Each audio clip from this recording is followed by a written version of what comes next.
It automatically mutes everyone, doesn't it? Nope, it doesn't look like it.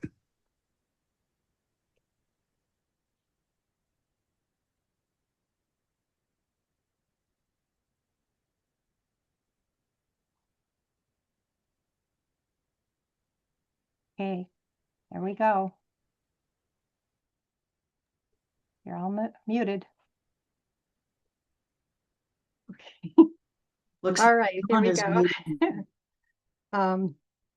Okay, I'd like to start by making a few announcements. And first, I'd like to introduce our board and committee members.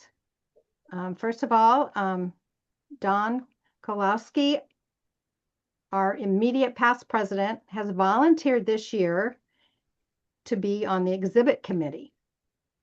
Thank you, Don. And then as president, I'd like to give a big thank you to Don and Mark Fitzgerald for helping me transition into this president's role. And thank you both for your dedication to PPF. And thank you all for your patience tonight, for this being my first night. I appreciate it. So starting off, we have Grant Keltner, who is vice president. He's a new board member, and he will be working with the exhibit committee and on other projects. And I'd like to welcome Grant. I don't know if he's here tonight. I don't see him. And then we have Scott Scherer.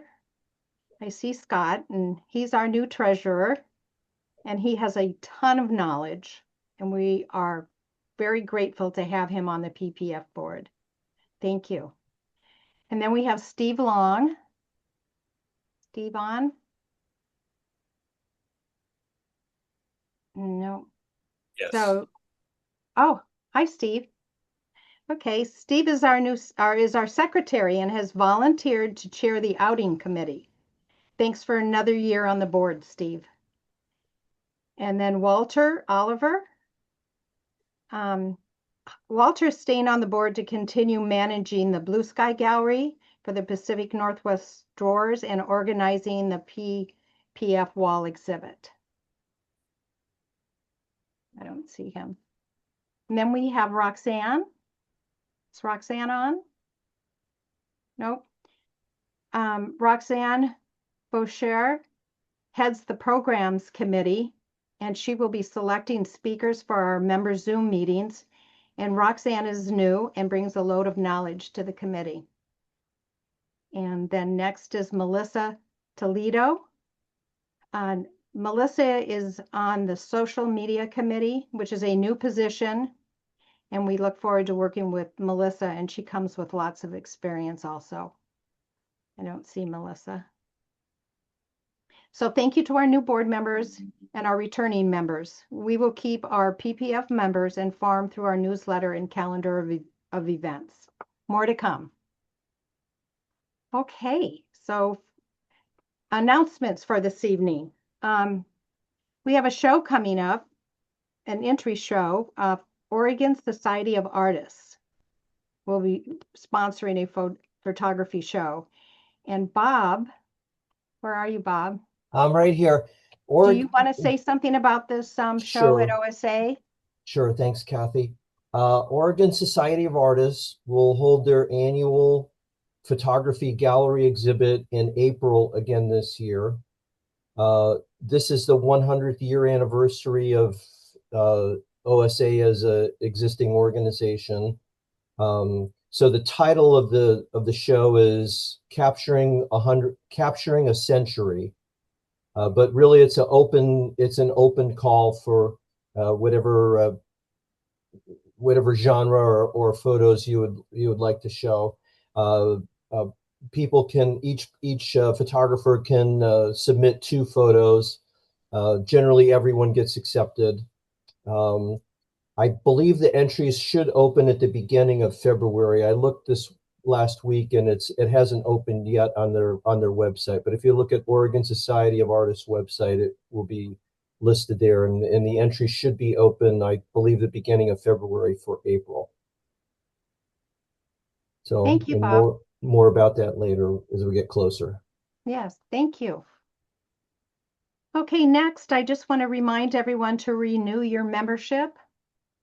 That's very important. So just a reminder. And then we are also looking for 15-minute PPF members to speak at our upcoming Zoom meetings. So please let us know if you would like to sign up, and we will be calling our members and asking them if they are interested. So expect a call. For our outings this year, we are doing Pick a Month, and PPF members can select a month, a time, and a place for an outing.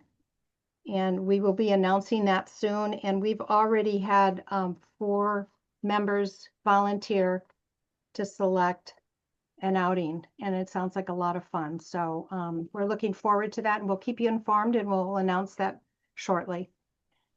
And another reminder, and Rita brought this up, our print share is held on the first Monday of the month at Tabor Space on Belmont Street, and the doors open at 5:30 and starts at 6, and the next print share will be on February 2nd. January was our first time at Tabor Space, and the space worked out very well. We had round table seating and lots of room to display our images, and the lighting in the room was great. And we're looking forward to even doing maybe some pizza at the event. There's a pizza place right down the road, and they'll deliver. So there's a couple other areas that we can go when the weather gets warmer that we can probably walk to. So we're looking forward to that. So now we are ready for our members slideshow. And we have some wonderful submitted images by our members, and the show's called the Winter Wonderland Challenge.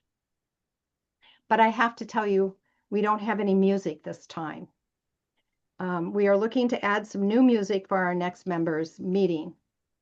I thought about humming, but I kind of decided maybe that wasn't a good idea. So give me a moment. I'm going to open up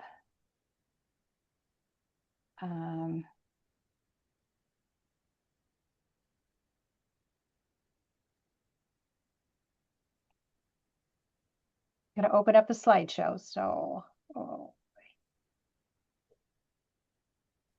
gotta find my desktop here.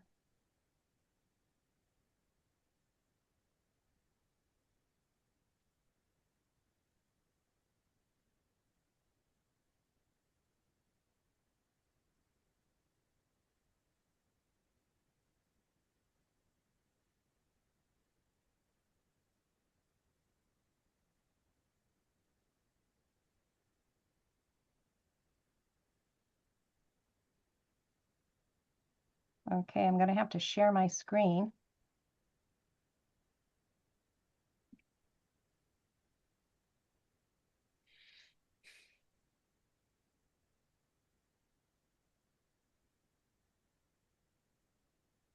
We can see it. Okay, here we go.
Okay, what a wonderful show. What beautiful images. Thank you all for submitting. Okay, up next is our 15-minute speaker. To start, Bob Bergstrom will be our 15-minute speaker tonight, and he is going to talk about Greenland. Let me share my screen. Entire screen.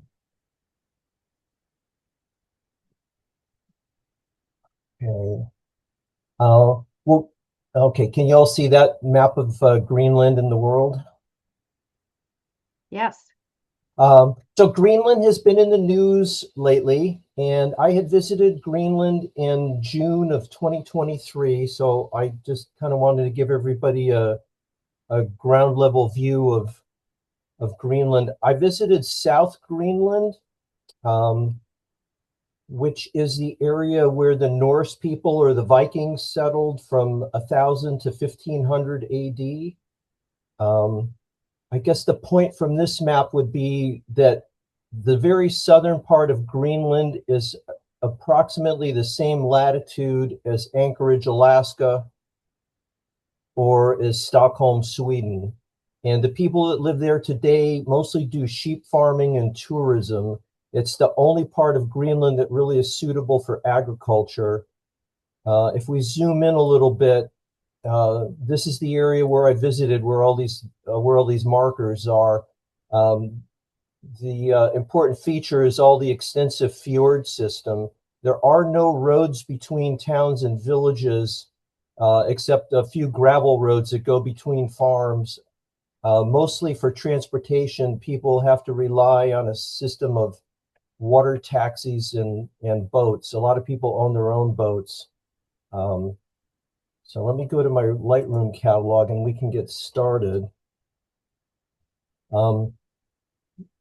This is a replica sod house at the farm of Eric the Red. Eric the Red discovered Greenland in 985 AD when he was exiled from Iceland. And 3 years later, he went back to Iceland and got as many people as were interested, and they sailed back and started a colony in south of Greenland. And around 1000 AD, his son Leif Erikson sailed somewhere in North America, and so nobody knows exactly where. So this, of course, is not the actual farmhouse that Eric the Red lived in, but it is the where the ruins are from his farm, and this was a replica, so you could see there are no trees there, so all trees had to be brought in either from Norway, or they believe that people sailed to Labrador and Canada and got trees and brought them back.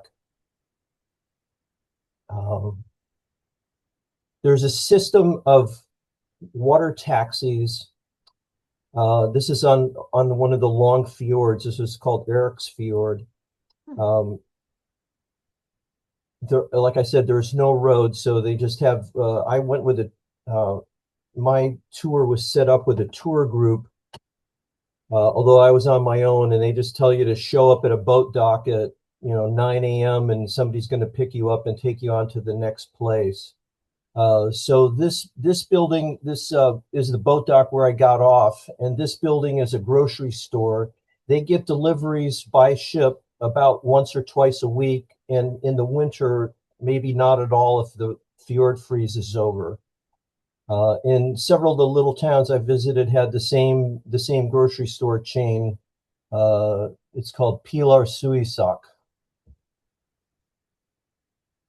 And I don't know what that means in Inuit. The people who live here are primarily Inuit with some mixture of Danish ancestry. And you can see that's the town, and there's not a whole lot of houses. This was the first farm that I stayed at. It's like a modern farm. They have about 600 sheep there. They have modern tractors and modern farm equipment, and the landscape everywhere is just awe-inspiring.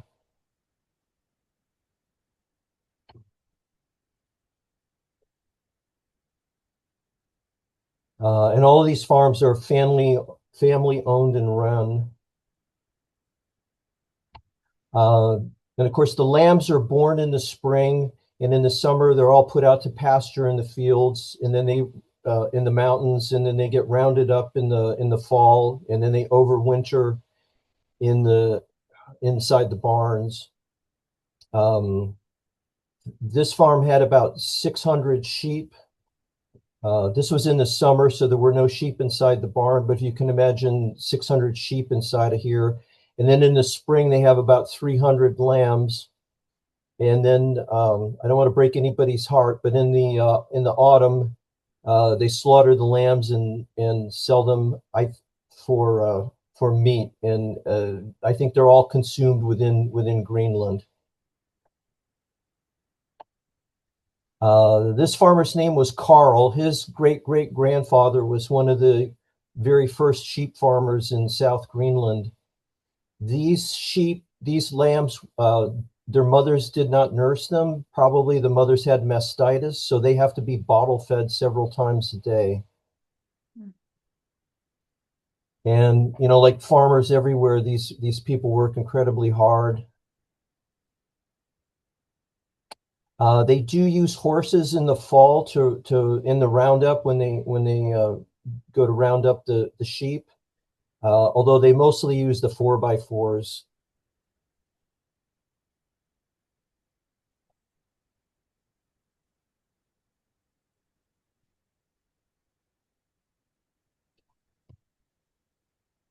And one curious fact is that, like any northern climate, there are a lot of mosquitoes in the summer, but in the areas where they have sheep farming, for some reason, the sheep urine discourages the mosquitoes. So I didn't really have a problem with any mosquitoes.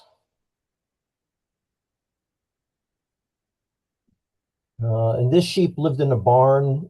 This was a little lamb. I don't know why it wasn't out in the field, but it just liked to stay in the barn with the dogs.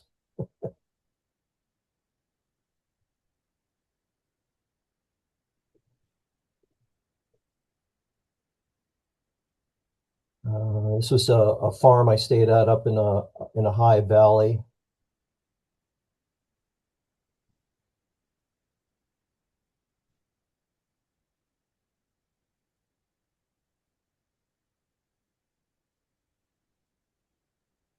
And some of the fjords near where I stayed really had collected ice. There was a couple of glaciers that were a few miles from here, and this little fjord was like a cul-de-sac, and the ice could get in but couldn't get out. So it was the water there was very calm and still and quiet, and I spent a lot of hours just walking along the side of the fjord taking photographs.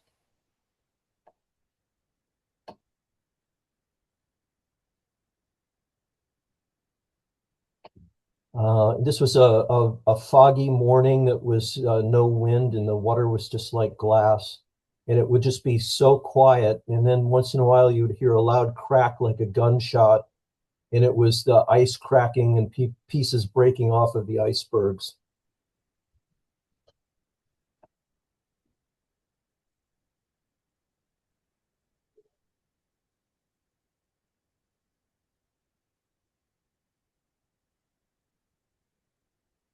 It doesn't get dark at night. It just gets kind of twilight. I think this was at 10 or 11 o'clock at night. So you get very beautiful light very late at night.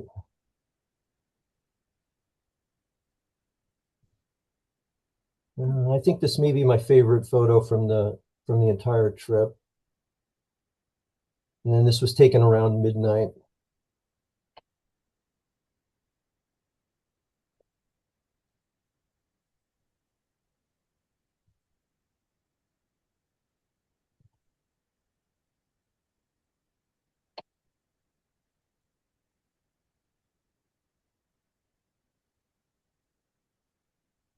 Okay, so this says in Greenlandic language, uranium, no thanks. There was a proposed uranium mine in the area in South Greenland, and the locals had a lot of opposition to it, and I believe that it got blocked. Of course, people were worried that if there was radioactive dust from the mine, that it would get on the grass on the fields, and they wouldn't be able to farm. And likewise, if radiation leached into the fjords, it would make it so they wouldn't be able to eat the fish for 1,000 years. So they did block the uranium mine.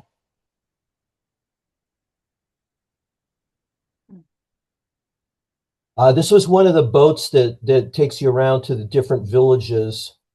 They just give you a schedule and say, show up here at 11 o'clock, and then this boat pulls in, and you just have to make sure you're on their list and that they're going to the right place, because there may be more than one boat.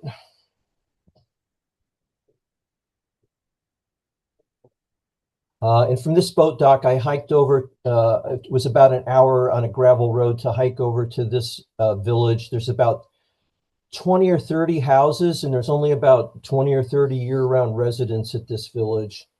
But more people come in the summer. And the reason that you go to this village is to see the Norse ruin of the Gardar Cathedral, which we'll get to. And I stayed at this nice hotel. The rooms were really like a dormitory, but the food was great because they had a chef from France who came up for the summer. And the name of the town is Ieliku, and it means country hotel. Ieliku Country Hotel.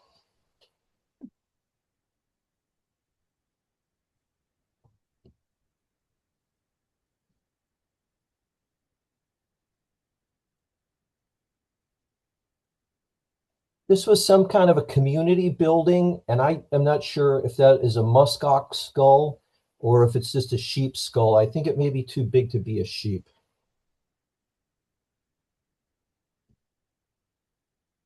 I would say it probably was sunny half the days and rained half the days, and most every day it was foggy for a good part of the day. Bob, what's that on top? I think that's just the chimney.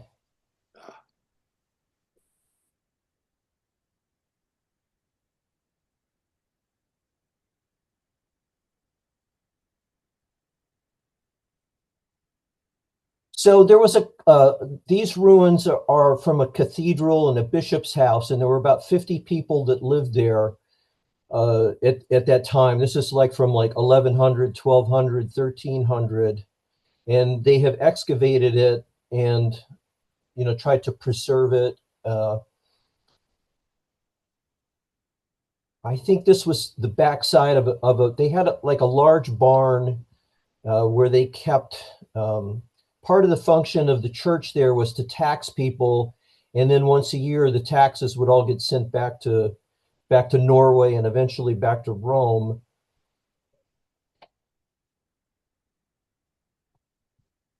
And this was part of the same complex. They think that this was part of a stable.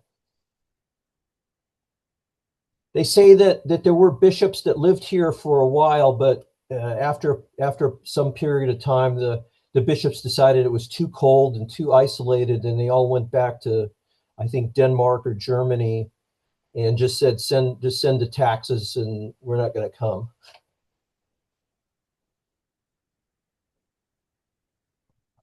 Then I went on to this town, and these are a couple more of the water taxis. Some are bigger and some are smaller.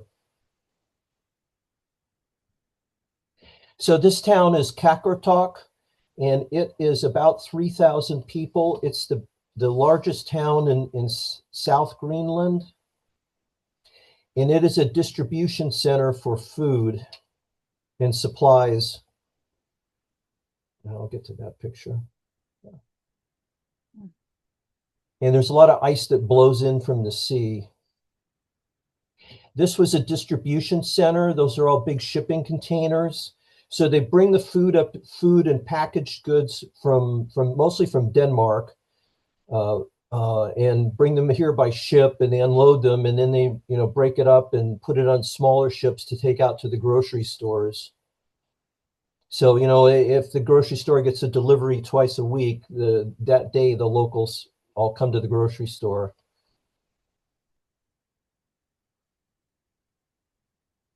And this was one of the ships that would go out to the smaller villages to deliver food.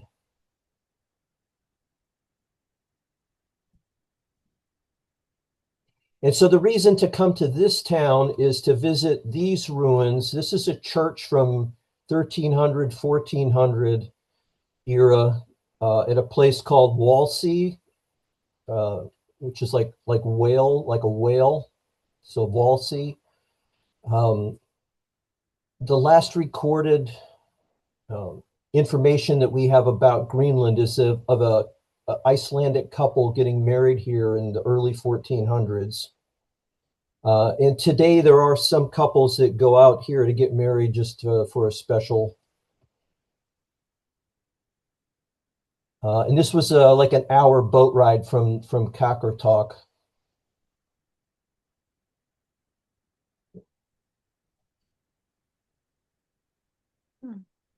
But, you know, it's still standing like 500 years later, so.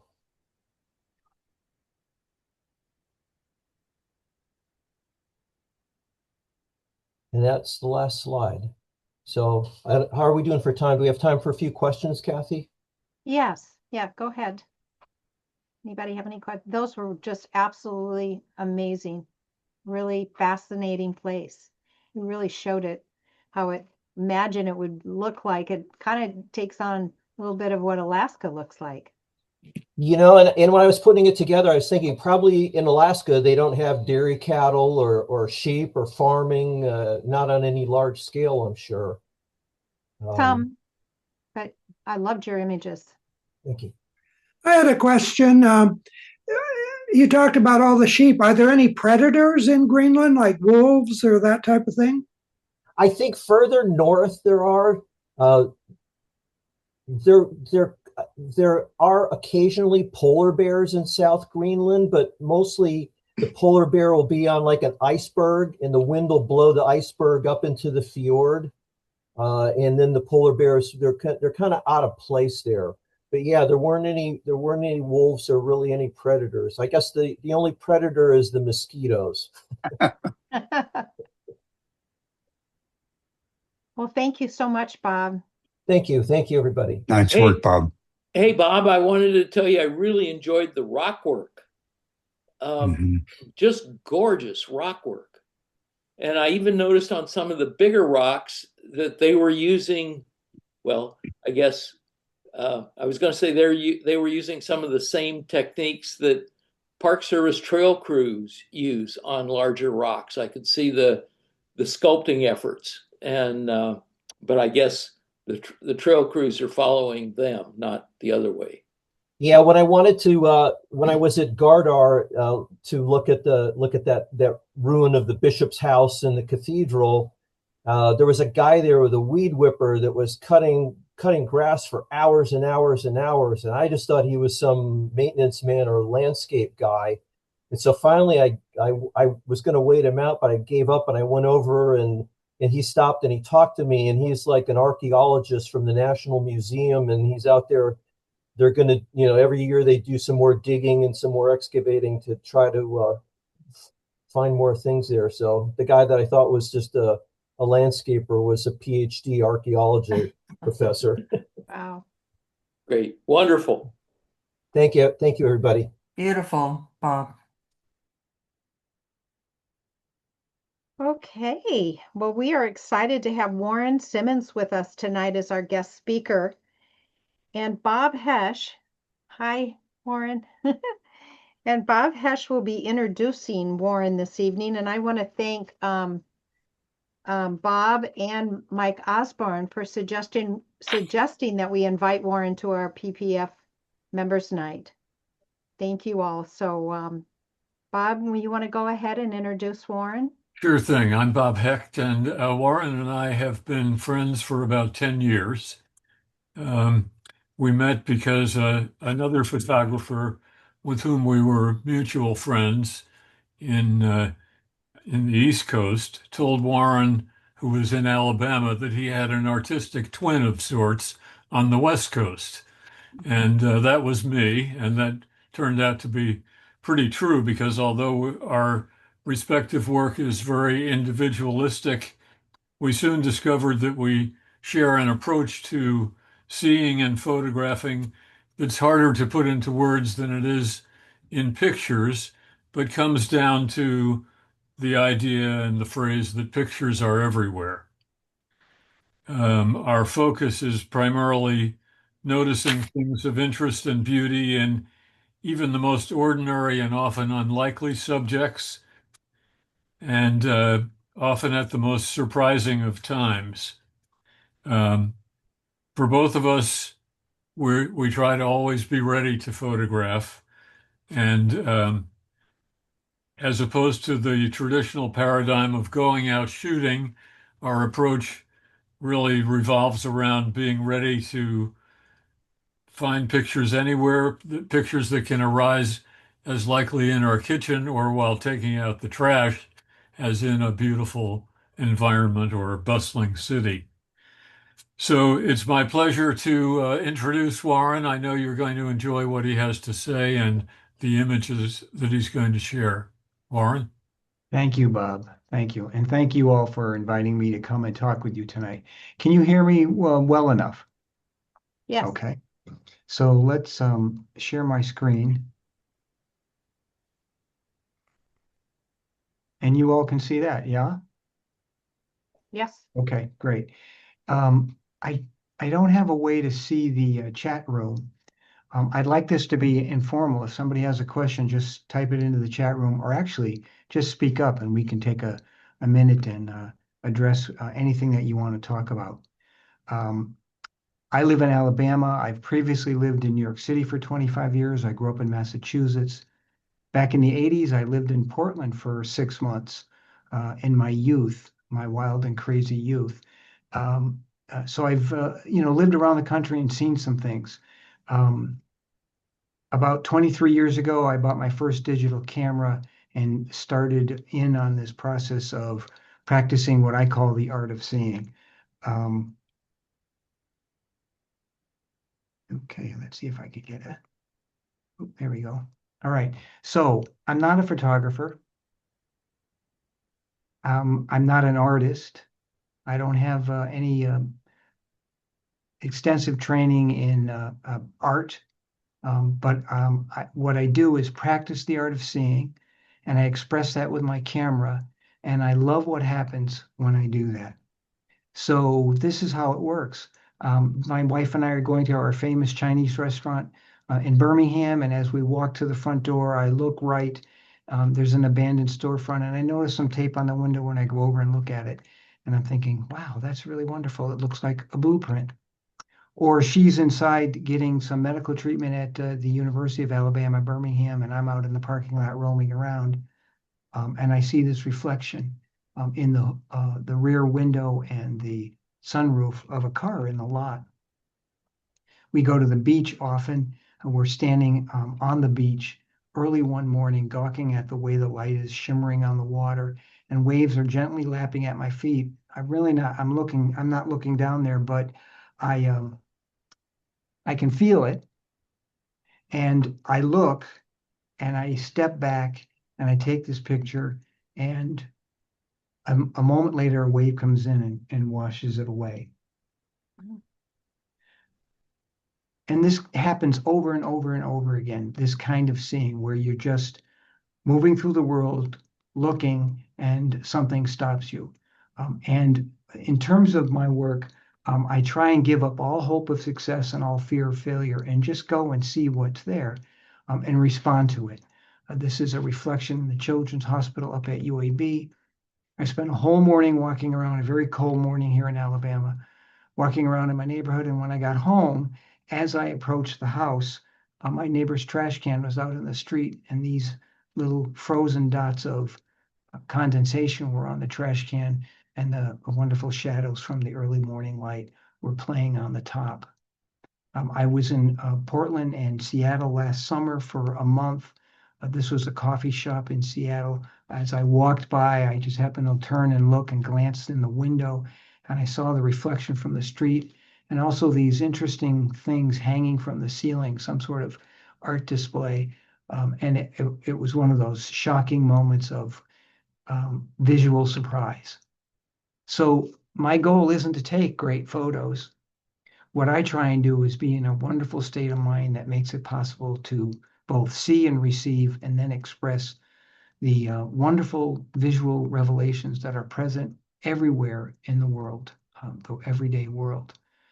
I go over 3 times a week and walk the stadium stairs in a local football stadium. And last week I was over there in the afternoon. I usually go very early in the morning, but it was so cold, I decided to go in the afternoon. And the afternoon light was playing with the fencing around the stadium with the seats. And I had this wonderful moment. We get up early one morning before dawn, and the light that's playing off of the garage through the window and the window shades is playing on the wall. And we've got a red night light on the floor over there in the corner, and a TV jammed up in the corner. And it creates this wonderful abstract moment that I'm taken with and gobsmacked. So I run and get my camera, which these days is this, my phone. I don't even use a dedicated standalone camera anymore, and I take the picture. Or I'm roaming around and I see the way that a fence and the light coming through it and the shadow is playing on a cloth that's covered on it. I don't go looking for any of these things. I'm not searching for subject matter. I'm just trying to pay attention and see what's there. Something I see on a walk at lunchtime, when I was working, another image of an interesting subject matter on a neighbor's car. Another time where I'm out roaming. When I go out and I walk about, I'm really paying attention, and I tend to get deeply pulled into the process of being open to see whatever is there. And usually I have these wonderful moments when I'm close to the end of what I'm going to do and I'm going to go back inside and I see something like that. So how do I get into that state of mind? Well, I work to slow down. A teacher who I studied with for a while called it settling into awareness. I really work to slow down and look. It might be on a walk in the neighborhood, which I do a lot of. It might be something I see in a back alleyway. It might be something that I see when Bob and I and my wife are walking along the Sandy River, and we spend a whole afternoon walking the river with just a very sort of concentrated period of looking. We all go our separate ways so that we're not interfering with each other. And when I get back to the car, I turn and look over my right shoulder, and I see this across the parking lot. And it's almost as if that all of that seeing beforehand prepared me to be able to see this moment. Or I'm wandering around in front of an art gallery that has a bunch of umbrellas on display out front. I'm there for 30 or 40 minutes. And then finally, this negative space shape comes into, you can look at something and look at something and look at something again and again. And it was a very narrow space. I was walking back and forth. Eventually, I looked deep enough and saw that. I also worked to calm down. I mean, think about the internal dialogue that goes on when we pick up a camera. I'm not going to be able to see anything. I'm not really a good photographer. The critic, the judge, what I just took isn't worth it. And then the internal distractions. Your phone beeps and dings because you're getting an email or something came up on a particular app that you're following. And the external distractions can also be talking with somebody. So when I do go out with people, we generally have the agreement that we're just going to go our separate ways and look and meet up. And oftentimes I go out by myself, and that's when I get the best seeing. This was a reflection in a pond in Asheville, North Carolina. We went to London last summer, and this was 30 Old Bailey in the city of London. It's a building with some very interesting louvers and window shades. This is Pudding Creek Trestle in Fort Bragg, California. We spent a month out there. Janice and I, in the last 2 or 3 years, we've gone cat sitting. We've become cat sitters. We joined a group called Trusted House Sitters and go places. We stay in people's home for free. In this case, we are in Mendocino, California, and we were driving up the coast every day looking, and this was something that I saw in passing. We like to sit on our porch in the afternoon during happy hour and have a glass of wine. And one day, our neighbor across the street, her magnolia tree, the shadow of that was playing on her house as well as the leaves, and I was really taken with how this looked. Friends invited us to go up to a lake up the road from where we live, and we got up early in the morning and it was foggy, and I walked down to the dock, and as I was standing there, these boats roared up out of the fog. Thankfully, I was there. I had my phone and I was able to take this image. So I'm slowing down, I'm calming down, and then I'm really trying to pay attention. And when I do those three things together, then I'm able to turn off the distractions and really see what's there. Oftentimes, when I'm finished with something, before I leave the scene, I turn and look one more time. And in this particular case, I was down at the Gulf and I was just coming up off the beach, and I turned back and somebody rode into this picture, jumped out of the boat and ran across the beach out of the frame. And I was able to take that. When I'm putting dishes away, I always try and pay attention. As Bob said, you never know when those moments of connection are going to happen, when a perception's really going to whack you. And this was when I was putting away some new pots and pans, and I saw this wonderful reflection going on the bottom of the pan and ran for my camera. Or when I lived in New York City, walking across the street, always looking at the trash in the street, I see this shape of an older woman with her hair in a bun, and she's either got a bag or a cane. She's bent over a little bit. And that was just a folded piece of paper in a puddle in the street. I'm getting coffee at a coffee shop in Birmingham. I'm at the counter. I turn left and look, and I see these lights and the light coming through the window and the shadows playing on the wall and the bars of the window. And it's another moment where something just really reaches in and jingles my sensibilities in some way that says, wow, a visual surprise that I stop and take a picture of. And I think the world is full of visual poetry, and it's right there in front of us all the time. And as Bob said, you can go to some beautiful places and see that, or you can see it in your kitchen or in the curb at the street. This particular image I saw when I was roaming shortly after it rained. I love to go out in the rain. It stopped raining. I was in the park just up the street, and I was checking all the trash cans.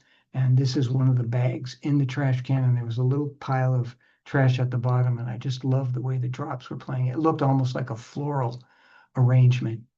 Or I'm at the beach and I'm just really taken with the patterns in the beach and the way the give and take of the waves create it.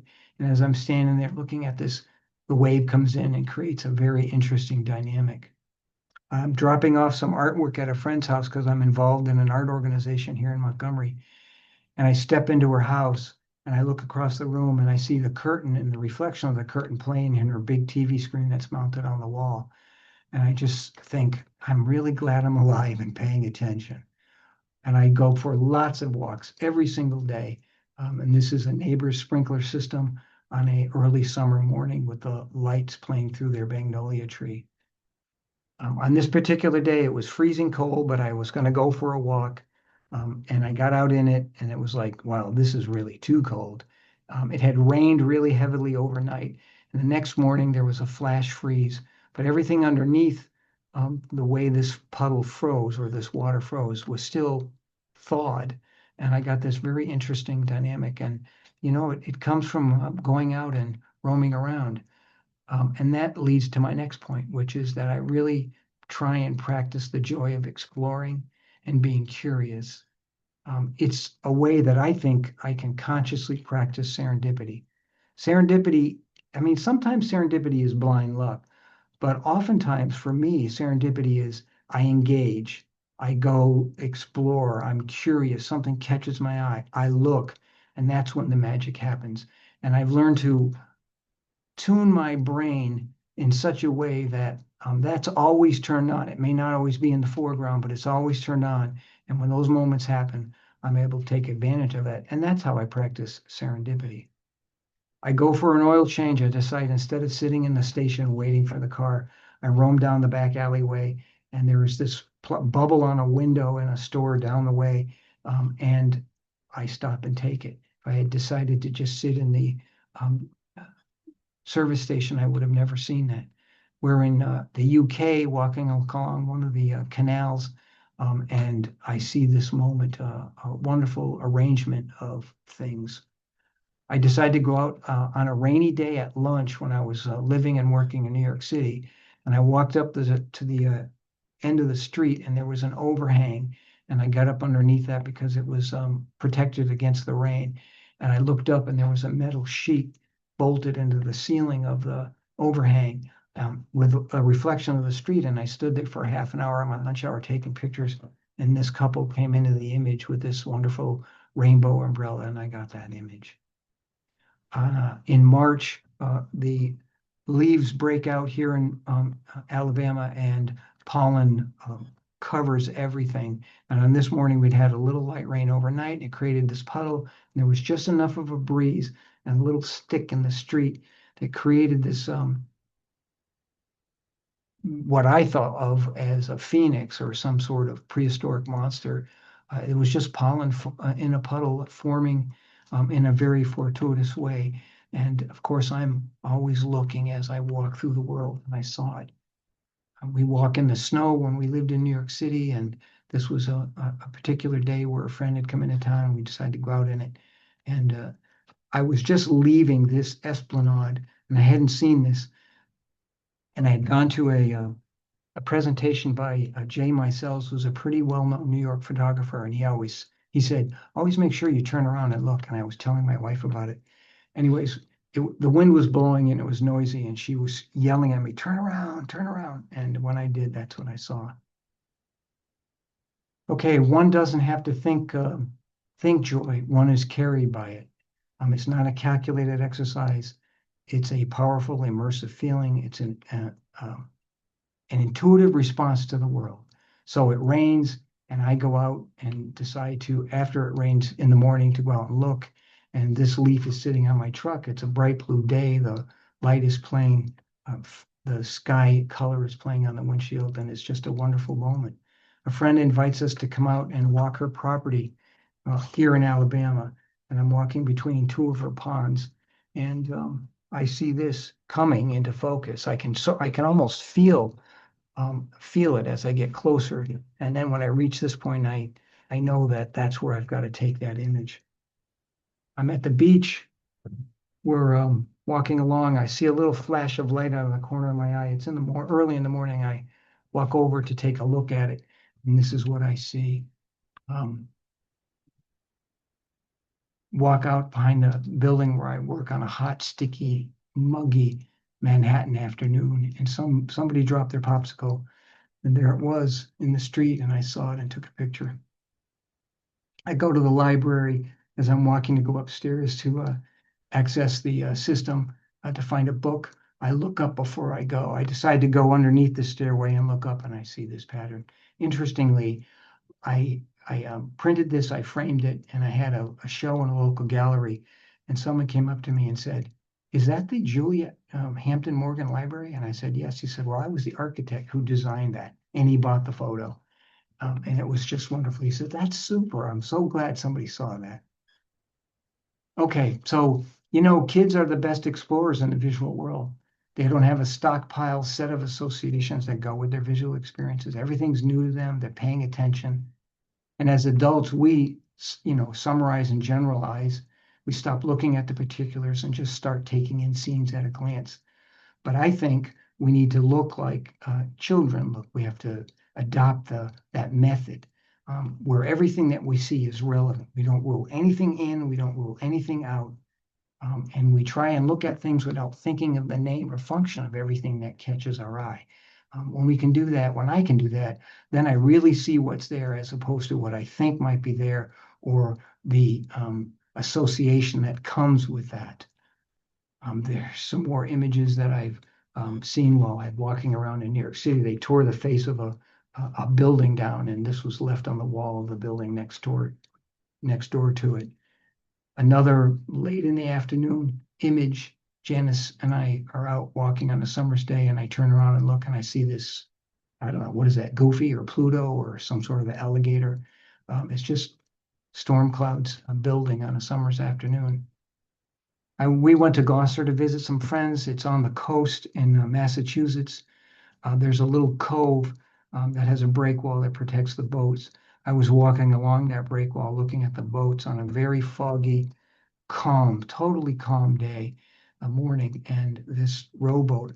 I saw it at a distance, and as I got closer, um, really everything involved in what I was thinking and the world just disappeared, and it was just this boat as it was floating in nothingness, and I expressed that moment. A local art gallery that has a very decoratively painted wall. I was down there for an event, and this car was parked in front of it, creating this crazy, colorful, almost abstract reflection on the hood of a car.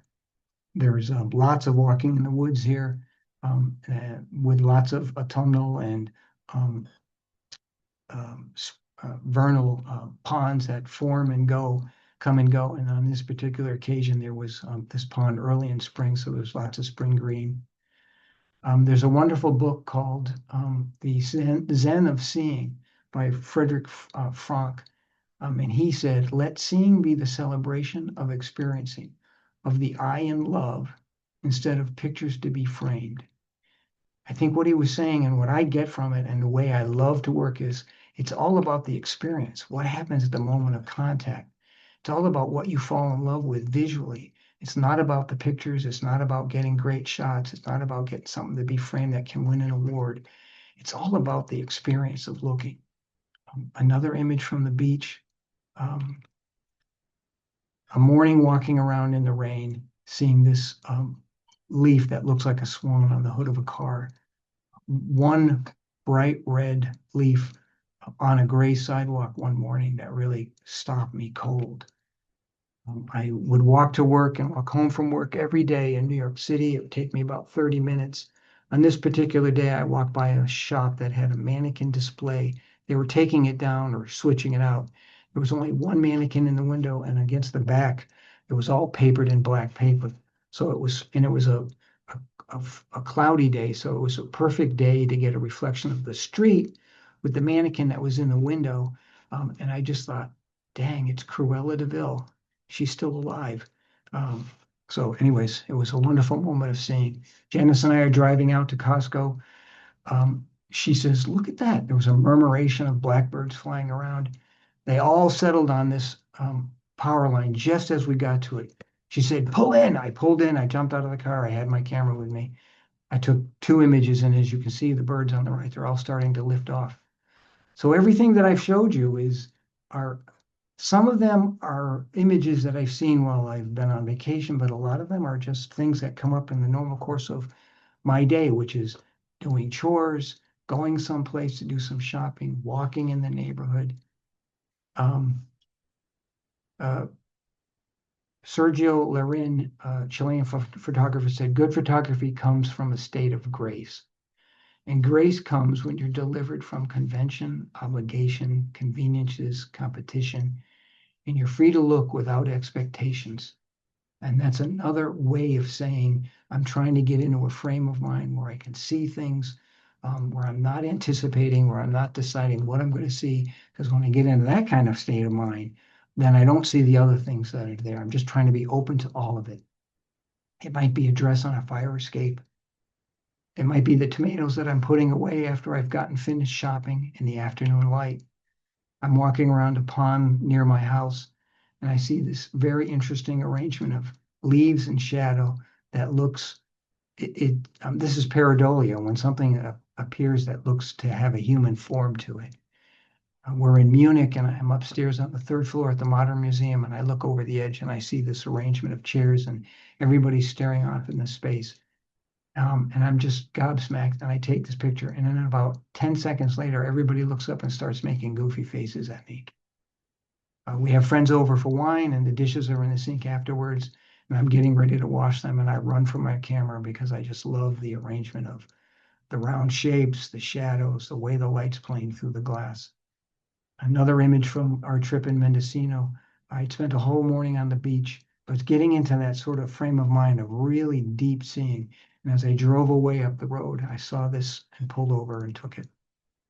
So the world is full of magical things, patiently waiting for our senses to grow sharper.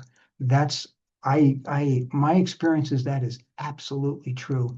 And I'm working to try and sharpen my senses to see that. This is a set of an escalator at the Seattle SeaTac Airport. This is the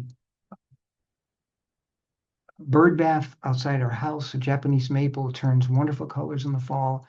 Every fall I go out there and look up and take pictures because I love the colors. And on this particular day, it was towards the end of the season. Everything else that was on the tree had fallen, and I came out and I was crestfallen. And I walked down the sidewalk and I looked into that bowl, and this was the most interesting image all week. And I snapped it. Iron rail designs and shadows on a set of stairways. This was taken, where was this taken? I guess it was in Seattle last summer, walking through the woods, this wonderful fern leaf shadow on another plant growing underneath them. Just lots and lots of things in the visual world. Light and shadow, lots of light and shadow. I find myself more and more sensitive to the presence of that in the world. I'm also really sensitive to reflections, and they are in all kinds of things. This was the first reflection image that I took a couple days after I started walking to work with my camera that made me realize that I really needed to start looking and paying attention to reflections. They can be in a pool that's on the edge of the Gulf. It can be a puddle that forms in Union Square in New York City with people walking by. It can be a reflection that I took last summer in Portland at the house we were cat sitting. They had a truck parked out in the yard. They had some material over the top of it, and that reflection was playing in the window, and I actually saw this from inside the house and ran outside with my camera to take an image. And then I get a little silly or a little experimental. I found this shiny metallic paper early on in my journey with the camera. It's called Mylar, and I dry mounted it onto this foam board. And for about 3 or 4 years, I walked around taking nothing but pictures, reflection pictures in that board. The very first time I used it was for the Jean-Claude Christo Gates exhibit in Central Park. I put the board on a bench. There were some gates down the way, and I took this image. This is my kitchen counter. Early one summer morning, I came out about 6 o'clock in the morning to get a drink of water, and I saw this, and I ran and got my board and camera. That's actually a fire extinguisher in the window. You can see the fan in the upper left-hand corner and all the other things that were on the shelf. I love this image. It makes me giddy every time I look at it. This was the shaved ice guy. I would take long, long walks. Living in New York is fabulous for that. This was up in Washington Heights, and he was pushing a cart with various different colored, flavored liquids that he would pour over shaved ice. In 2021, Janice and I were in a parking deck downtown Montgomery, looking at the conjunction of Saturn and Jupiter. And I noticed that there was a bunch of marks on the floor, and I came back and I took an image, and I went home and I thought, well, that's kind of cool. And I decided, I know there are painting tools in Photoshop. What if I try and paint on it? Well, I took it, I went home, I painted on it, and that got me starting to also pay attention to the cracks and stains and blebs on walls and street sidewalks. So this was something I saw on a wall, and I painted on it, turned it into a landscape. And here's another one in a parking lot in Montgomery. And I turned it into a waterfall from Yosemite. I call these my imaginary landscapes.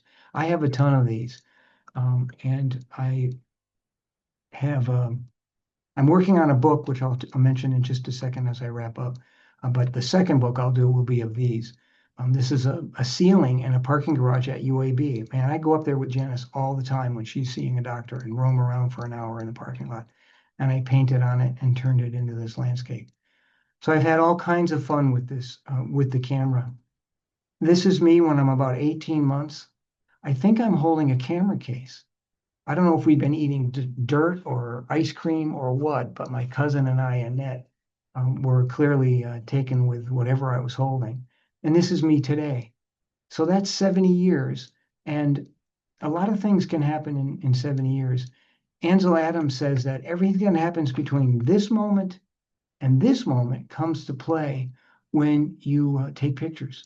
The books you've read, the music you've heard, the disasters that have happened, the wonderful things, the beautiful people you've met, the awful people you've met, the person you've turned into, the sensibilities that you've developed over the course of time based on all of these things from there to there come to play with how we respond to the visual world. And I think it's a good thing I like to mull that question over from time to time. It's just helpful for seeing how I respond to things in the world. You can also affect that those sensibilities by doing lots of studying. These are 3 books that I really enjoyed a lot. Michael Freeman's Photographer's Eye, Bruce Barnbaum, The Art of Photography. That was a great book. And Freeman Patterson, another book, Photography and the Art of Seeing. There are other books. I studied with the people from the Mixon Institute out in Boulder, Colorado. They're Buddhists, they're photographers. It was very useful for me to study with them for several years. They have written material. There's other things. The Zen of Seeing, I mentioned that. Alexander Horowitz wrote a great book on looking, A Walker's Guide to the Art of Observation. John Berger, Shape of a Pocket, an art critic, had lots of good things to say. So I've done lots and lots of reading over the 23 years. I started digging right away and haven't stopped. And we'll come back to that in a second. And you get to a certain point where all of this is crammed in your head, and then you absorb it into your bones. And then, like musicians, you study notes and scales and music, and then you try and forget it all and just go see. And it's a combination of all of those things plus who I am as a person that has resulted in the way I see the world and take pictures. So I'm almost at 30 minutes, so I'm going to wrap it up. Many thanks to Mike Osborne. He and Bob were wonderful to go out with me to an auto wreckage place out in Sandy River. Mike has 4 books. I have the 2 at the top, and I see I'm going to have to get the 2 down below, the Alchemy of Light in Light and Sand. Mike also turned Bob and I onto this company called Mag Cloud. They're a subsidiary of Blurb, and they produce books. And these books are 12 by 12. They're actually, let's see, do I have a copy here? Oh, it was here somewhere, but I don't have it. They're wire-o bound so that they open and lie flat, 12 inches each page, so you can get a pretty good print. They're in really good, it's really good quality prints. So a special thanks to Mike for that, and a big thanks to Bob Heck, who for 10 years has been a great friend, a compatriot in discussing and looking at images, this way of practicing the art of seeing, because he works in the same way that I do, or similar ways, and responds to the world in similar ways, although we see many different things. And he's also been a really great mentor, and he's produced 2 books, Stolen Moments and Haiku Eye, where he actually writes original haikus to go with his photos. Both of those books are wonderful. You can find him on Instagram at that address, and the address below it is his website. And since I'm plugging art books, I'm going to show you my recent publication, The Art of Seeing Visual Surprises in the Everyday World. And that's my web address at the top and my Facebook page. I do have an Instagram account, but I'm much more active on Facebook. And so for me, the everyday world is full of visual surprises. They're there, they're just waiting to be seen. And I can tell you, I don't have any special talent to see them. I'm just willing to slow down, pay attention, and appreciate what's in front of me. And Bob and I work in a very similar way like this, but we take very different images. And I think that's part of how the world plays with our sensibilities and what stops us when we take pictures of. So that's it. That's me and that's my work. And thank you so much for asking me to come and talk with you about it. So if anybody has any questions or wants to make any comments. Lovely work. Inspiring. Thank you. Let me stop sharing here. Beautiful work, my friend. Thank you. It's been such a great joy for me. Before all of this started, I was really a meat and potatoes kind of guy. I didn't have any art training. I didn't think of myself in any kind of artistic way. And I started down this road. I had no intentions of it going anywhere. I just bought a camera. We were going to Hawaii and I needed a digital camera. And then I started carrying it with me. And I took some photos and I joined a camera club. And somebody said, that looks like a pictorial image. And I'm like, well, what is that? So I spent a whole time looking at the pictorialists. And then I discovered that Stieglitz said, no, I'm not a pictorialist anymore. I'm a modernist. So then I had to go and look at all of their work. And then I was Googling on Prime for the art of seeing. And I came across the Mixon people. And then I was at a museum and I took a picture of a woman taking a picture of her husband standing in front of his photo, which was on the wall. And I introduced myself and we got to talking. And my wife and I invited them to come and stay with us. They were from Hattiesburg, Mississippi. They came and stayed a couple of times, and then he saw my work. And he's the guy who said, oh my God, your artistic twin is out on the West Coast. His name is Bob Heck. Here's his contact information. And there we go. Well, Warren, I just want to take exception to two things you said. First of all, you are a photographer, my friend, and you are a talented photographer. So your talent has been developed through careful looking and a mindset of noticing, but those things are true. Beautiful work. Thank you. Warren, I have a question for you. Can you hear me okay? I can. Oh, okay. First, I wanted to show this. I don't know, Kathy, how do you were going to point out Yes. the Mag Cloud craftsmanship here. What did you want to, since you didn't have as you one? can see, it's a wire binding, but what I really love about it is if you would open it up so we can see the spread. And then back it away from the camera a little bit. Yeah. So you can see that's a 12 by 12 page. It's huge. And the quality of the images is really wonderful. Oh, it's just fabulous. And when you lie on the table, it lies flat. It's not like a book where you're like bending the binding. This actually lies flat because of that wire ring. And so at first, when Bob and I were talking about this, it was like, but then I ordered Mike's books and I was like, wow, that's great. So yeah, it's fabulous. And the quality of the paper is wonderful. Yes, it's a as heavy well. cardstock.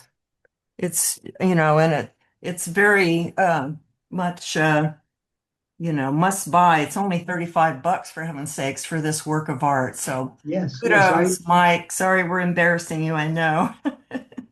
But Warren, I had a question for you.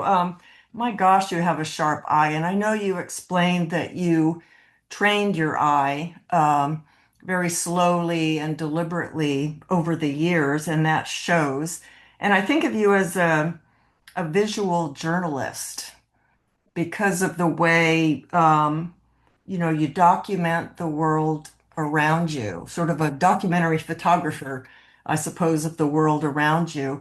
And I know documentary photographers who are in that profession don't do much post-processing because the whole idea is the authenticity of the photo capturing exactly what they saw through the lens. So I'm wondering, I know you mentioned a little bit that you colorize some of your potential landscapes, but do you do much post-processing? I don't see much evidence of post-processing in most of your images. Well, I wanted two things. First is, I'm not sure I would say that I'm a documentarian. I do photograph the world, but I sort of think of documentarians are, like the street photographers or people who go out and are looking for a particular subject matter. They go to some war-torn place, or you know, and they're photographing that subject matter, whereas I don't care what I'm photographing. That's not my approach. Is I'm just looking, and whatever stops me, I'm taking pictures of. But I think you might be right. There could be a point made that I am a documentarian of what I see in the visual world and what stops me. I don't. I do very little cropping. I work really hard to crop in camera. Because I think it's important for me to express, well, so when I take an image, it isn't just what it is that stopped me and how it moved me, but it's also how is it framed? It's always about the frame, and then how each component piece within that frame relates to everything else, and then how it relates to the frame. And I can bring my camera, I can look at something and I get a sense of what kind of aspect ratio, portrait, landscape, how that's going to look, how I'm feeling my way to that. And then I bring the camera up and I frame it. But it's not an intellectual discussion where I'm remembering the rules of this or that or the other thing. I'm just going with my gut instinct about what feels right. And of course, that's all informed by the studying and the reading and lots of experience taking images, and then just who I am as a person. And then there is some post-process editing using curves and levels, bringing out detail in the dark areas and trying to calm down some areas that might be a little bit too bright. I occasionally will, what do they call it? Clone out a speck of dust or dirt or something that I think is distractive. When I take a picture of something and I know that's what really stopped me, and then when I look at it and there's a big blob of something in the image that I think distracts from what really stopped me, then I'll clone it out. I think one of my favorite photographers, Jerry Ullman, who took multiple images and collaged them together in darkroom. It was about what he saw, but then it's about what happens when he starts doing that work in the darkroom. And I love it, and it's gorgeous.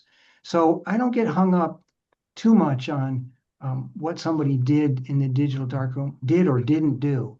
It's what does that image do to me when I look at it? And if it grabs me, then, 3 cheers for you for whatever you did to make it look that way. Yeah. Thank you. That's interesting. And one more quick follow-up. So I know you've read a lot of, to help you, exercise your seeing. A lot of those books I've found, I'll have to go and investigate those myself. It looked like those titles were interesting. But besides Jerry Ullman, what other photographers have you followed, or do you look at a lot of work from other photographers? I do. I looked at a lot of the pictorialists, Clarence White and Stieglitz and Steichen and a number of other photographers from that era, because I really love the work. It's painterly. The puddle images and now my imaginary landscapes really speak to my love of the landscape and what they were doing. That isn't just capturing what they saw, but also doing something in the editing process or the way they set their cameras and their film speed and the type of film they were using. But also the modernists. I can't say there's one in particular that I love. Bernice Abbott is a famous New York street photographer, and she's wonderful. Ruth Bernhardt from the Yes. West Coast. She did some fabulous work, and Duad Bey does some great modern work. And also all of the people who involve Michael Wood and Julie DeBose in the Mixon Institute. And then anything that I see on the internet. So I start following Bob on Instagram and looking at his work. And then I start looking at who he's looking at and who's following him. And I find a whole series of other photographers whose work I really adore and respond to. And so it just becomes this wonderful adventure of looking and seeing and studying and responding to things. So And don't forget Saul Leiter. And Saul Leiter, oh my gosh. If you don't know who Saul Leiter is, go look. There's a wonderful documentary on Amazon. And I have several of his books that were sold inexpensively. He was a painter who became a photographer. He actually lived a couple blocks from me in New York City, and I never knew it. And I didn't find him until he passed away. But just a wonderful, kind-hearted kind of human being who took really stunning images. And at his time, he was also one of the first people to start working in color. And the work is beautiful. Warren, one of the things that you said that I really hit me was settling into awareness and how difficult at times that to do that. I mean, I could see through your photographs that you showed that you really have settled in to awareness and how important that is as a photographer.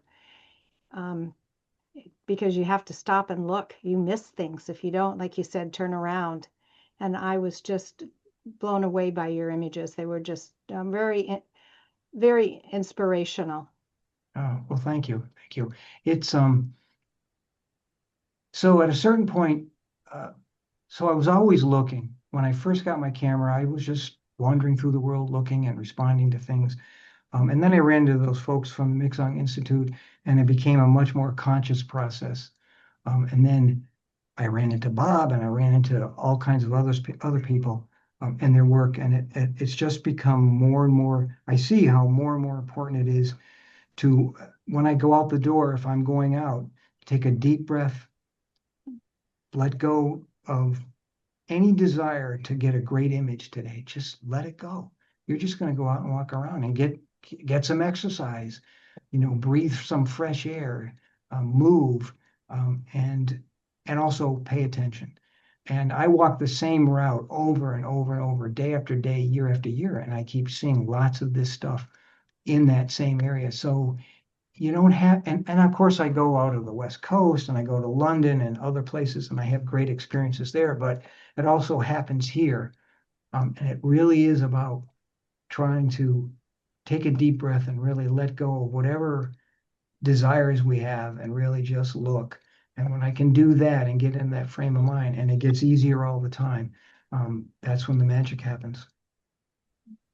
Not always, but often enough to keep me very excited. Warren, thank you for the kind words and for the wonderful images, and for once again bringing up how important it is to, even if you can't shut off that never-ending loop of chatter that goes on in your brain, how you can see through that chatter to stop yourself. It's all stuff that we all need to know and remember often. Thank you. Yeah, as you work, as I've worked, so I become aware of light and shadow. I become aware of contrasts, not just light and dark contrast, but color contrast, pattern contrast, shapes, form, um, all of the things that make up the visual world that you can read about in books on graphic design and other things. Well, once I became aware of those things, and was paying attention to what, and then I would say, oh, well, that's what that is. Huh, that's interesting. Oh, look at that. I really am attracted to light and shadow. More and more, I become aware of those things. Then I don't even think about it. Now I go out and I see a shadow and I immediately buzz over and take a look at it. I always look in the trash cans. I see something in the street and it's a pile of wadded up paper. I'm going to go over and look at it because I know sooner or later I'm going to see some sort of form or shape in it that's going to grab my attention. So you begin to learn where you're likely to have these moments of seeing, and it's part of, it's part of prepping your eye for it. Freeman Patterson and his books were the biggest help to me when I was starting, but also Mixang. Not quite as much as Freeman Patterson for me, but and he has 3 or 4 really wonderful ones. Yeah, photography and the joy of it, photography and natural things, and then the one that I showed, the art of seeing. He's very good. It's worth getting his books and looking through them. Thank And of you. course, we do all of that, but then that all filters through who you are here and how you respond to what's going on in the world. So we all can look and study at the same things, but because we're all unique individuals, we're all going to respond to things in a different way, and our images are going to look differently. And that's as it should be. Yes, it should. Yeah, that brings up another thought, or a thought that's tangential to what you're just saying. You mentioned that you showed the picture of yourself as a little boy and then your current self, and made the point that everything from throughout those intervening years inform your, well, way of seeing the world, I guess. So how do you separate out, you mentioned you follow all these photographers from the pictorialists on through, and you've read all these books about how other people explain seeing the world, and yet your pictures are uniquely you. So how, I mean, they don't, to me, your pictures don't look like they're, imitation of anybody else, and yet you've studied everybody else. So how do you separate, that world that you grew up in and your own, visual outlook from all this, artistic energy that kind of comes your way? That seems like hard to do. It can be. I think what happens in the beginning is probably true for me is that some of my early work was derivative. I would see somebody's work and I'd say, wow, I really like that. And I'd start shooting in that kind of way. And then I'd see somebody else. But I was also lucky. I didn't go through any sort of bachelor's or master's of fine art program.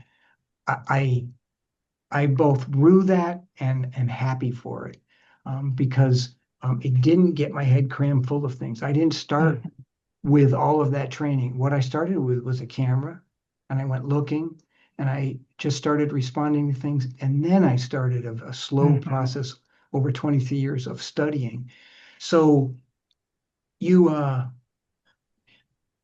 not just looking at their work, but reading what they have to say about their work and how they do it. That's that kind of discussion and getting exposed to that, it's really important.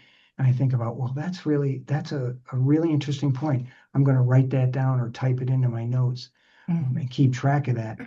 I've had numerous papers stuck to the wall as in my study to just sort of remind myself about what somebody said about this or that or the other thing. So it you're learning from the masters, and then you're trying to forget it and just go look. Because ultimately if I never sell another photo, if I never win another award, if I'm never accepted into another show, it doesn't matter. Because the thing that brings me the best joy is when I take my camera and go out the door and just kind of roam around, or I've got it with me and I'm in the grocery store and I see something, or we're on vacation somewhere, or wherever it is that it happens. That's what I live for. And everything else is gravy. Very interesting. So, Warren, what I was hearing you say about studying the lives of the masters is what you learn from them is not what they shoot, is how they see. And then that just translates real closely into what you see once you learn how someone else sees. yeah, I think if you when I actually started paying really close attention to seeing and focusing on that as opposed to not being too concerned about what kind of camera I was using or the adjustments I was making in the digital darkroom, that's when things started to get very interesting. And that's the essence of it all is the seeing process. And a lot of the photographers have really good things to say about it. And then you have to run it through the mill of who you are and see what happens and what comes out at the other end as you go through that process.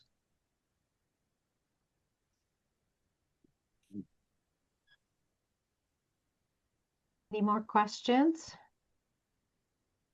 What a delight to have you tonight, Warren. Thank you Well, so thank you very so much. much.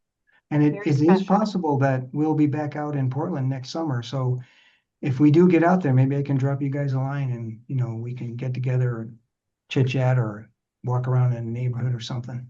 Well, we even talked about maybe a workshop in the future. Yeah, that's a possibility. That would be wonderful.